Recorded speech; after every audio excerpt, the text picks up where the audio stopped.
Max Guérou, bonjour. Bonjour. Vous êtes archéologue et vous rentrez d'une mission qui vient d'être conduite sur l'île de Tromelin. L'île de Tromelin a été le théâtre d'un drame en 1761.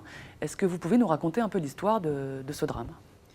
Oui, en 1761, un bateau de la Compagnie des Indes, en fait un navire de charge de la Compagnie des Indes, qui s'appelle l'Utile, qui avait été armé à Bayonne, fait naufrage sur l'île de Tromelin.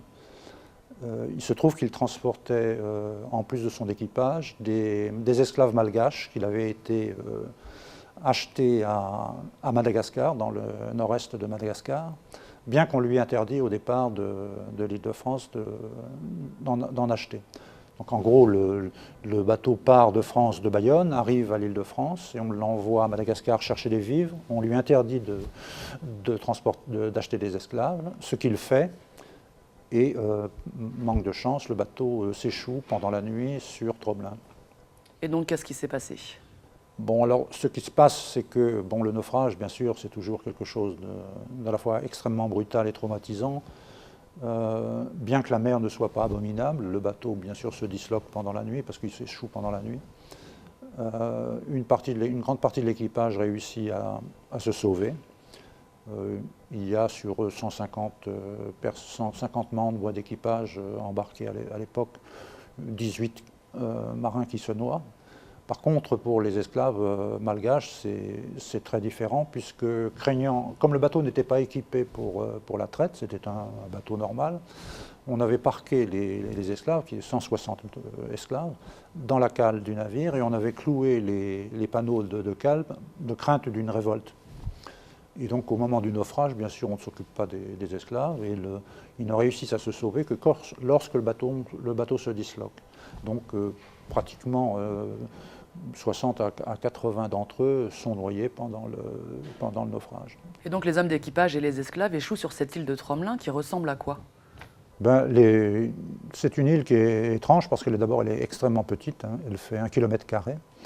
C'est-à-dire qu'elle fait 1700 mètres de long sur 750 mètres de large, très basse. Le point culminant est à 7 ou 8 mètres d'altitude.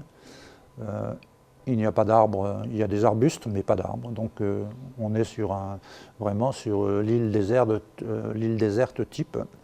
Il y a de l'eau? Il n'y a pas d'eau, mais il est bien évident que si on ne réussit pas à trouver de l'eau rapidement, l'ensemble des naufragés va mourir en peu de temps. Donc le premier souci est d'essayer de creuser un puits au centre de l'île. D'expérience, moi j'ai travaillé sur plusieurs naufrages et effectivement à l'époque, les gens savaient qu'en creusant pas loin du rivage, on arrivait à trouver de l'eau saumâtre buvable. Et c'est ce qui se passe. Un premier essai est négatif.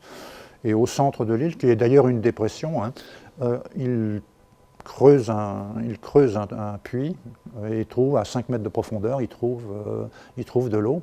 Donc cette eau va assurer la survie de tout l'équipage et des esclaves malgaches donc pendant leur séjour.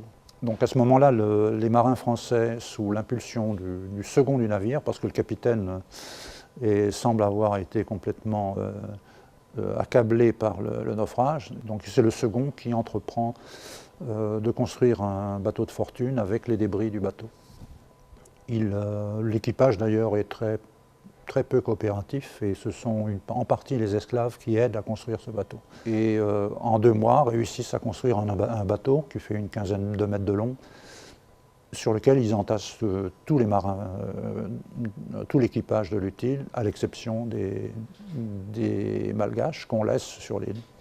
Et d'ailleurs, quand ils embarquent, on a le récit de l'écrivain du bord, il dit on était entassés comme des sardines. Donc on le conçoit d'ailleurs, pour mettre 135 personnes sur un bateau de 15 mètres, il faut bien les entasser. On pense aux bateaux d'émigrés actuels où on voit des entassements extraordinaires. Et là, donc, le bateau s'en va, laissant complètement médusés les malgaches. On leur laisse quand même des vivres, puisqu'on a récupéré sur le bateau naufragé tout ce qu'on pouvait de vivres. On leur laisse une lettre au cas où un bateau passerait pour expliquer pourquoi ils sont là, et on leur promet de venir les rechercher. En réalité, on ne viendra pas les rechercher. C'est une longue histoire d'ailleurs, et les rescapés de ces 80 malgaches que l'on laisse sur cette île seront sauvés 15 ans après. Il ne restera 7 femmes et un bébé de 8 mois. Et où sont passés les 80 Donc, autres esclaves, hein? C'est la vraie question, donc, et c'est la raison pour laquelle on a, après avoir fait un gros travail de recherche historique autour de cette histoire, donc tout l'environnement de cette histoire, on le retrouve dans les archives. Par contre, ce qui s'est passé pendant les 15 ans sur l'île, on a très peu de témoignages. On a le témoignage des femmes rescapées, mais le vrai rapport dans lequel peut-être il y avait plus de détails sur la manière dont ils avaient survécu, je ne l'ai pas retrouvé. Donc j'ai 3 ou 4 pièces de correspondance où on dit en gros, les femmes disent qu'ils attendent le secours pendant un certain temps, probablement 1 an ou 2, puis 18 d'entre eux construisent un radeau et s'en vont. Je pense que la majorité des gens qui étaient les plus faibles psychologiquement ou physiquement sont morts au début. Et il se retrouve pratiquement pendant une douzaine d'années, une quinzaine de personnes, jusqu'au moment du sauvetage final. Donc on reviendra sur le sauvetage final, mais pour vivre, donc, ils vivent essentiellement de tortues. Bon là, c'est une chance, l'île de Tromelin est un endroit de ponte de tortues, il y a énormément de tortues, donc de ce côté-là, ils avaient de la nourriture. Des oiseaux aussi. Il y avait des colonies de sternes qui sont des petits oiseaux, mais qui vivent en colonies extrêmement nombreuses, des centaines de milliers, voire des millions d'oiseaux. Donc quand ils viennent pondre, c'est assez facile de les capturer ou de les abattre et de se nourrir. Et puis, elles disent qu'ils construisent des habitats avec des blocs de corail, et que quand on les retrouve, elles sont vêtues de plumes d'oiseaux tissées. Parce qu'ils ont bien sûr, au bout de 15 ans, ils n'ont plus de vêtements. Et elles affirment également avoir entretenu le feu pendant 15 ans. Donc c'est tout ce qu'on sait sur leur séjour, là. Et donc vous avez conduit 4 missions sur l'île de Tromelin. La première date de 2006. Oui. Donc que vous ont appris ces missions, et en particulier la dernière, qui s'est déroulée du mois d'août au mois d'octobre dernier? Oui, tout à fait. Donc cette année en particulier, on a essayé de faire un travail pour essayer de vérifier dans le sol archéologique s'il restait des traces de végétaux consommés. De toute manière, ces végétaux, ce n'est que 2 ou 3 possibles. Donc sur le plan de la vie, de la survie, c'était très rapidement, on a eu les certitudes. C'est-à-dire qu'on a une grande chance sur cette fouille, c'est qu'après le départ, le sauvetage de ces naufragés, l'île est déserte et le sable s'accumule, en particulier parce qu'ils ont construit des habitats dont on va parler, et que ces habitats ont le rôle d'écran vis-à-vis du vent, et donc le sable va s'accumuler. Et tout le site archéologique est recouvert d'une couche de 30 cm de sable blanc, qui est une espèce de scellé mis sur le site archéologique, qui pour nous est extrêmement précieux, parce que quand ce sable blanc est présent, on sait que ce qui est dessous est intact. Quand il n'est pas là, on sait que c'est l'installation de la station météo qui a lieu en 1954 qui a perturbé le sol. Pour nous, c'est très très intéressant parce qu'on est sûr, quand il y a le sable blanc, on est sûr que ce qui est dessous date d'avant 1776. Donc après, on a travaillé sur les habitats. Donc, avec une première surprise, c'est qu'on trouve des habitats qui sont construits avec des blocs de corail ou avec des blocs ou des plaques en français on appelle ça du beach rock. En fait, c'est une espèce de ciment naturel qui se forme, ça fait du grès de sable on dit, qui se forme sur les îles avec de la poudre de corail, de l'eau et du soleil. Et ce sont des plaques de 6 à 7 cm d'épaisseur, mais qui sont grandes. Donc, la base des murs est faite avec des plaques verticales, et après on empile dessus des blocs de corail ou des plaques horizontales. Alors ce qui est surprenant, c'est que, venant de Malgaches, construire un habitat en pierre est totalement improbable. À l'époque, il y a des interdits royaux qui interdisent de construire les maisons en pierre parce que la pierre est réservée aux tombeaux. Et ce qui est curieux, c'est que le type de construction qu'ils adoptent, c'est exactement la structure des tombeaux que l'on trouve à Madagascar, c'est-à-dire des pierres verticales avec Et donc, on conçoit bien que déjà, on arrive à un stade de compréhension du fonctionnement de ce groupe de Malgaches intéressant, c'est-à-dire qu'on voit qu'il y a probablement un débat, parce que je ne conçois pas que des gens pour qui la tradition, les tabous sont très importants, acceptent sans en discuter de vivre dans quelque chose qui sera perçu par eux comme vivre dans un tombeau. Et donc il y a déjà cette adaptation qui est vraiment très très intéressante. Et c'est le premier point qui nous intéresse, qui montre qu'il y a, au-delà de la survie, une petite société qui se construit avec des problématiques très très intéressantes, puisqu'elles les obligent à aller au-delà des tabous et des interdits qui étaient leur quotidien à Madagascar. Autre aspect, et ça c'est plutôt la dernière mission, celle dont je rentre, c'est que maintenant on a la certitude que l'habitat initial a été construit comme un hameau où tous les bâtiments sont l'un à côté de l'autre, une espèce de groupe. Là aussi, c'est contraire à la tradition malgache, où l'habitat familial est indépendant et isolé. Toute une famille, pas forcément une famille, mais un clan familial vit dans une maison, dans un enclos séparé. Il n'y a pas de mitoyenneté entre les maisons. Et là, on a au contraire des bâtiments qui sont les uns contre les autres. Et psychologiquement, c'est l'image de la solidarité. C'est vraiment très très intéressant. Les bâtiments nous ont donné aussi d'autres pistes intéressantes. C'est-à-dire qu'on a la certitude maintenant qu'à un moment donné, probablement à la suite d'un événement climatique, probablement un cyclone, parce que ce que je n'ai pas dit, c'est que Tromelin se trouve sur la route des cyclones de l'océan Indien. C'est pourquoi il y a eu une station météo en 1954. Avant l'apparition des satellites, elle servait de station d'alerte pour Madagascar. Et lorsque certains cyclones violents passent à proximité de l'île est en partie inondée. Et il est probable qu'à l'occasion d'un de ces cyclones, leur bâtiment ait été mis en danger, ou inondé, ou détruit. Et ils ont construit un mur, mais qui fait 3 mètres de large et une dizaine de mètres de long, en détruisant des bâtiments déjà existants pour se protéger. Et là aussi, on voit bien que ce sont des gens qui gèrent leur environnement et qui donc dominent un peu leur statut de naufragés.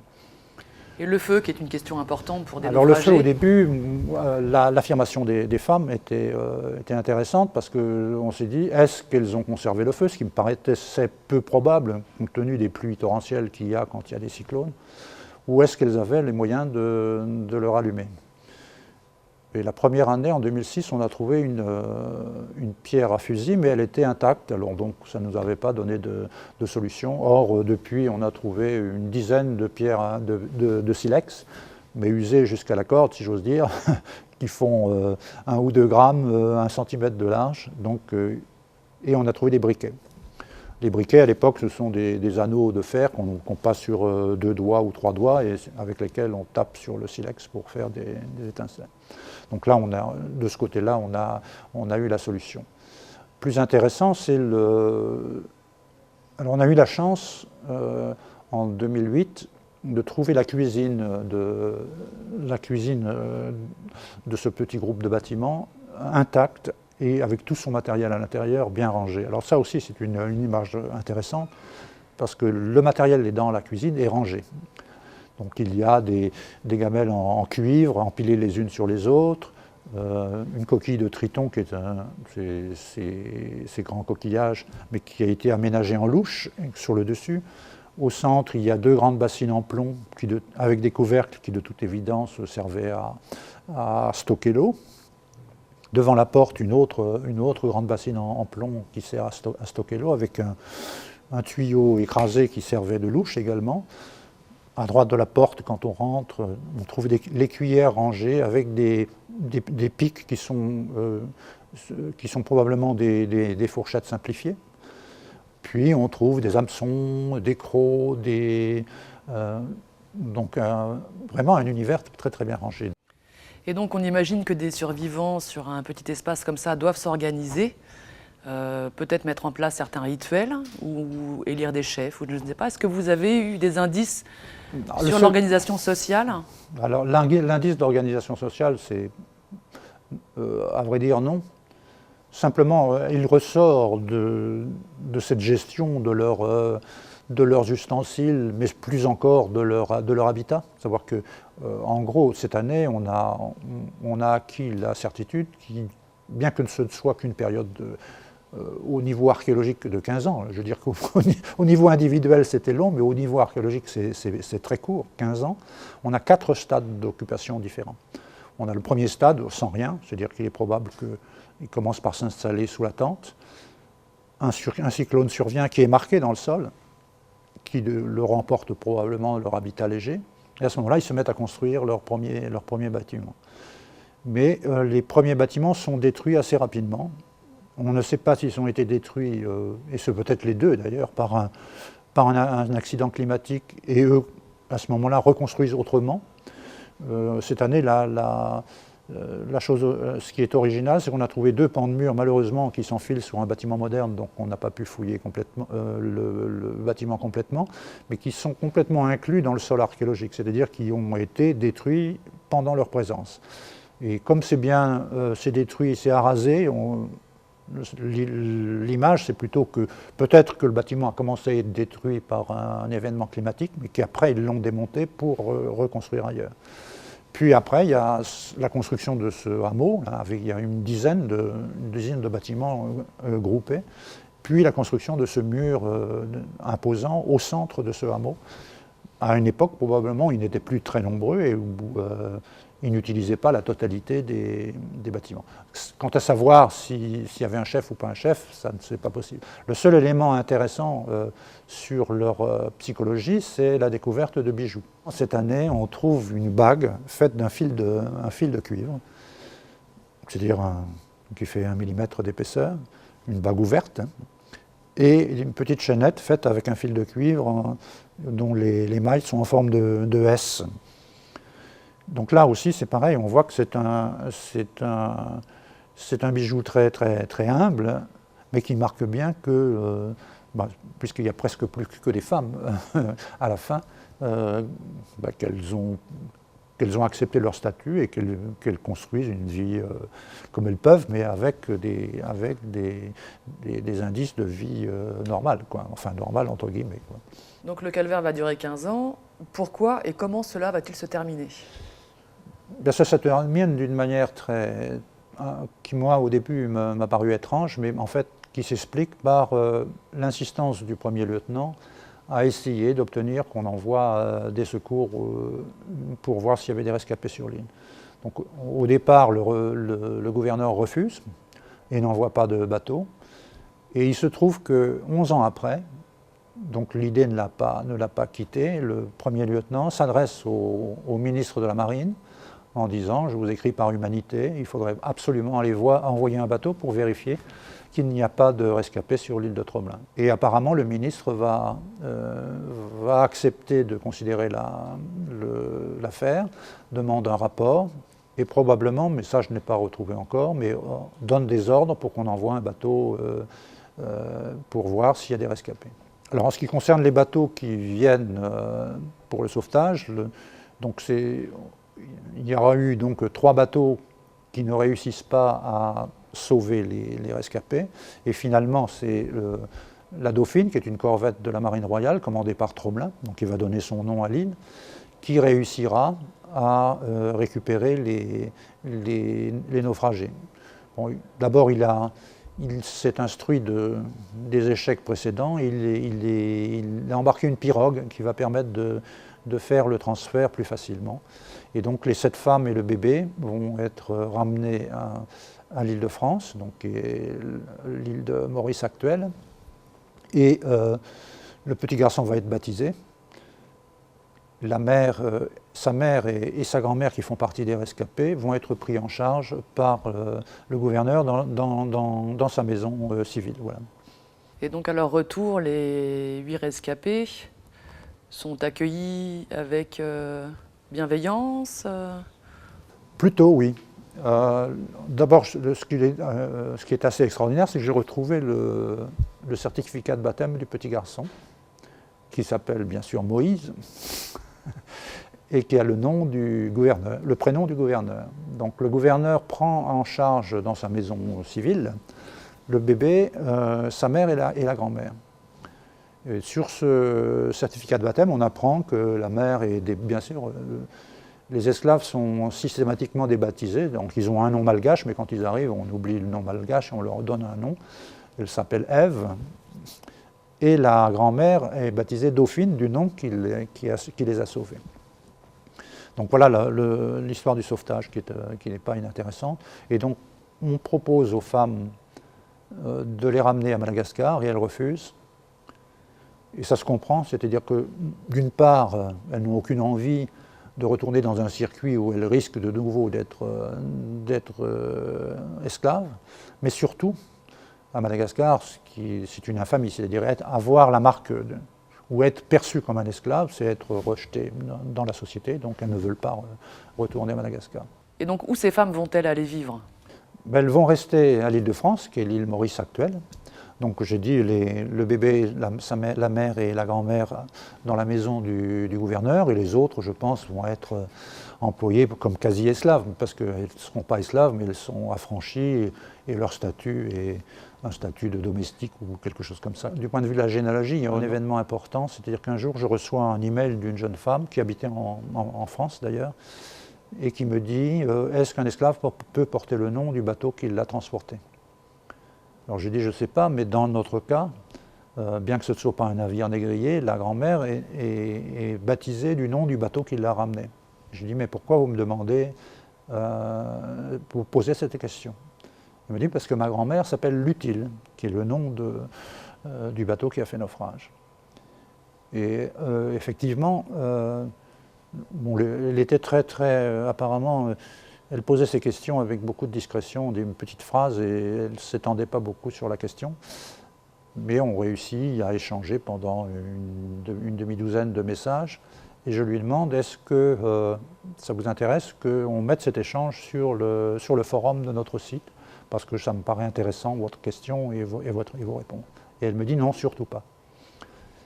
Et pour moi, ça a été très très important, parce que je m'intéressais depuis longtemps à la traite et à l'esclavage.